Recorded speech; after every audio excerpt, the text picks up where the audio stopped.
Better than popping pills, you see. Eat a whole butt of garlic every day and you'll be in great shape. I don't eat this one, I just wear it for the day. But I do want to show you how garlic is eaten. Where did I put my big one? Here it is. How garlic is eaten in Gilroy, California, which is where 90% of all of the garlic that is used in our culture is grown. In America, I mean, 90%. And you know we're eating 3 times as much garlic now as we did 10 years ago. And we owe it all to the European influence within our culture. To the Greeks and the Poles and the Jews and the whole works, you see, who say, none of those are European. All right, give up. In any case, and then the French, you see, who say garlic is important and necessary in your diet. And the Italians. So I'm going to slice up some garlic, and it's served like this at the Gilroy Garlic Festival in California. The place is about 90 miles south of San Francisco. So if you want to go to the festival, why, hop to it. There you are. Now, I need some brown bread, some black bread. Oh, there it is. And what you do, don't laugh at me now, is you put some garlic slices on the bread. Yes, that's it, that's it, that's it. And a little salt. Are you ready? It's very good for you. Very good for you. Elephant garlic is not quite as strong as regular garlic, but this is still enough to send me into rapture. I tell you, the stuff's incredible. Try and find some. Well, it's now and then you can find it in fancy gourmet catalogs. Some guy in New York sells it for about $20 a pound. I think that's a little much, but you can find some. I have another friend who helps me here in my kitchen who claims that as a child, and she's Russian, they used to take a piece of Russian black bread, you see, just like this, and then rub garlic. And these are the little coals, you see. Rub garlic on the crust.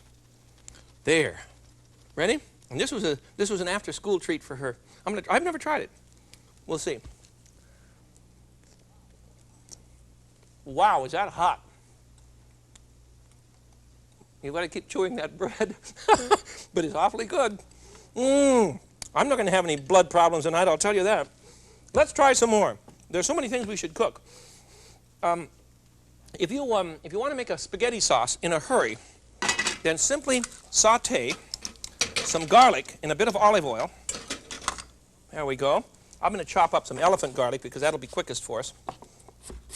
Saute some garlic in olive oil, and I don't want it to be quite toasty. I want it to be not quite brown, you see. There we are. And we'll saute this in olive oil for just a few minutes. I don't mind the big chunks because they're going to cook down. Look at that. That's 1 clove of garlic, and I've already used some of it. Remember to turn your knife over when you're going to scrape something off your board. Don't use the sharp part. Turn your knife over and use the dull part. That way you're not going to dull your knives, right? Well, it is right in any case. Every chef should tell you that. But most of us get into the habit of doing very bad things in our kitchen, and we have to keep sharpening our knives all the time. We shouldn't have to. Okay, now we get some olive oil into that. There we are, and let that simmer for a minute. How much olive oil? Well, I've got 5 or 6 cloves of garlic and a couple tablespoons of olive oil. We'll let that cook for a bit. In the meantime, let's see, we need some whipping cream, and we need some pepper, and we need some grated cheese. There, this dish will be all ready now. The pasta, by the way, has already been cooked, and I'll show you a good secret, a trick about this. The pasta has been kept in cold water after it was not quite tender, so that all I have to do now, you see, it's not quite cooked to fulfillment. So now what I need to do is to drain this, and then I can easily throw it into boiling water in a colander. There we go. And it'll be ready in just a second. Just at the time I need it, you see. That way I can have hot pasta whenever I want it, and I don't have to tell everyone to wait. A lot of restaurants do it this way too. And you can cook pasta at the last minute. Just a second here. Okay. That'll be ready right now. I need some more boiling water. I think I'll throw in some of this garlic water here. There we go. Now we're set. All right. My garlic is not quite finished, but very close. There we are. Now to that, I want to add, to my garlic, I want to add a bit of whipping cream. There. Oh, just garlic. Just garlic and olive oil.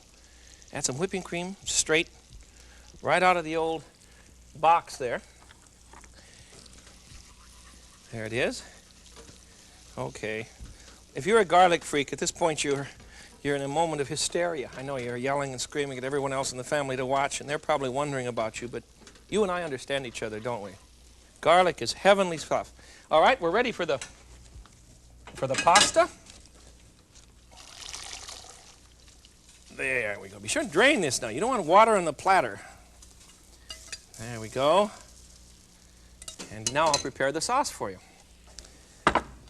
It's very, very simple. Here, it's just come to a simmer now. So it's finished. Put the sauce over our pasta. White on white. Look at that gorgeous, that elephant garlic has a green tinge to it, doesn't it? Isn't that beautiful? We need some pepper. If you want to put a little salt in your sauce, well, of course you're welcome to do that, but I really prefer to just enjoy the garlic. And some cheese. And this is what I would call garlic pasta. What else could you possibly call it, for heaven's sakes? All right, are you ready? One more. Garlic pasta. There. And finally today, I want to keep my pan rolling here. I want to prepare a dish called hot bath. It's called bagna cotta. It's from Italy, and it's simply a good excuse for eating garlic and anchovies. So in a small pan, I want you to saute in olive oil, a smidgen of olive oil, of 3 or 4, maybe 5 cloves of garlic, and I'm going to chop them up. The pan is already hot, you understand. So in they go. Remember the back of the knife. In they go. And I'll add some olive oil to that now. Bagna cotta, which is the Italian phrase for hot bath, or what we would call, the French would call a bain-marie. And I'll show you how it's used. Okay, go ahead. Here, come on, cook olive oil, cook garlic. Isn't that beautiful? Now we want to add 4 or 5 anchovies to that. And I'm going to simply mash the anchovies up. These are beautiful anchovies. These are salted Italian ones, you see. So you're not going to have to add any salt to this dish. 1, 2, 3, 4, 5, 6. That's plenty. We'll put these on another little dish here. And I'm just going to mash them with a fork. I've tried this with anchovy paste, and it just isn't as good. Just doesn't work. And we want to cook our garlic until it's soft. And it's doing nicely now. And then we're going to put our anchovies.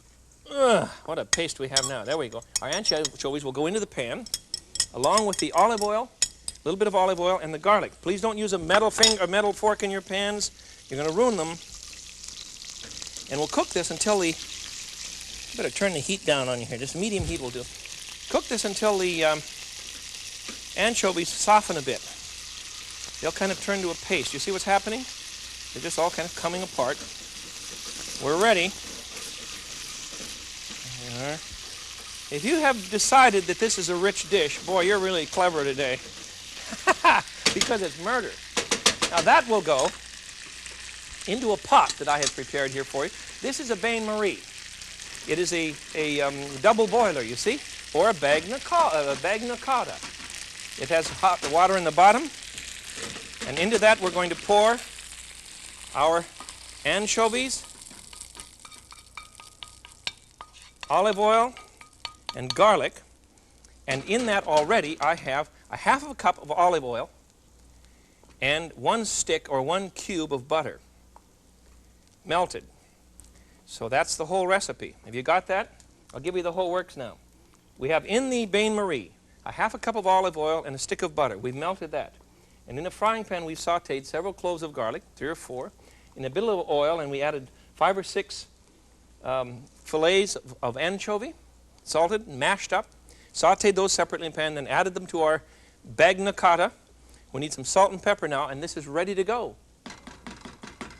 How am I going to serve this? Funny you should ask. I'll show you how. And it's done this way in Italy. There we are, some pepper. I'm sure we're not going to need any salt. And the bagna cotta is now set. Here we go. I need a pot holder, and I'm going to put this on a sterno burner or something that would be helpful for your table. You see, you don't want to burn the place up. But the idea is to keep this very hot during dinner. And this is how it's eaten. All right, are you ready?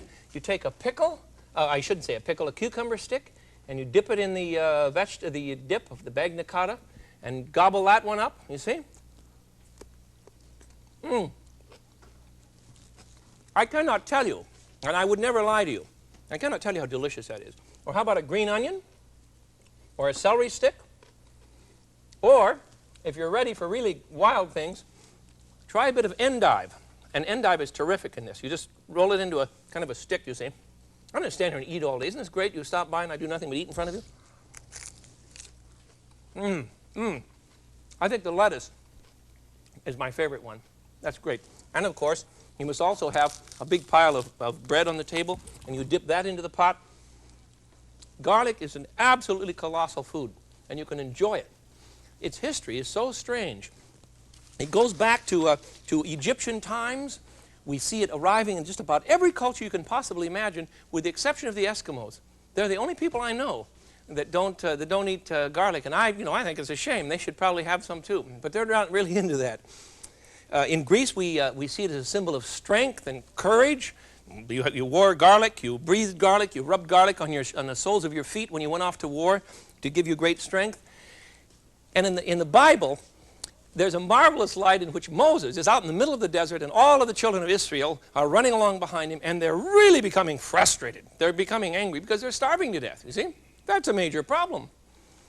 And you know what they say to him? They begin yelling at him, and they call him, literally in Hebrew, they call him a dum-dum. And they say, Moses, at least in Egypt, we had leeks and cucumbers and garlic. That's how gorgeous it was, and that's how heavenly the stuff is. And it's still the case. In medieval Europe, garlic was expected as a great medicine. You had to wear it all the time. Great stuff. And I'm convinced you should wear it now. So these are the dishes today. I made a bagna cotta for you, which is this hot bath, you see, and this will be kept hot on the table, and into that we can dip all kinds of vegetables. It's really olive oil, garlic, butter, and anchovy. That's all, and it's terrific stuff. We made an aioli, and the aioli was a paste, you remember, a mayonnaise, a garlic mayonnaise, that in this case we put over potatoes, and we can also put it over chicken. I made a baked garlic for you, glorious stuff, that you simply squeeze onto a piece of bread or toast, you see, and enjoy it that way. We made a garlic pasta. We made a Russian salad. Look at this stuff, you see. And this Russian salad, you remember, is not going to be worth a thing for at least 3 days. You're sitting here waiting. I can just feel it. You're sitting here waiting for me to pick that up and eat it. Well, I'm not going to do it yet because it hasn't waited for 3 days, you see. But at the end of the 3 days, then I will enjoy it. There's the garlic. The elephant garlic is not for elephants, it's for you and I, and garlic should be enjoyed by everyone. It's a classic bit of flavoring and a great bit of health. So enjoy it with your family and enjoy one another. And then give them a kiss. I'm glad we could be together today. This is the Frugal Gourmet breathing for you. Until I see you again, I bid you peace. Bye-bye.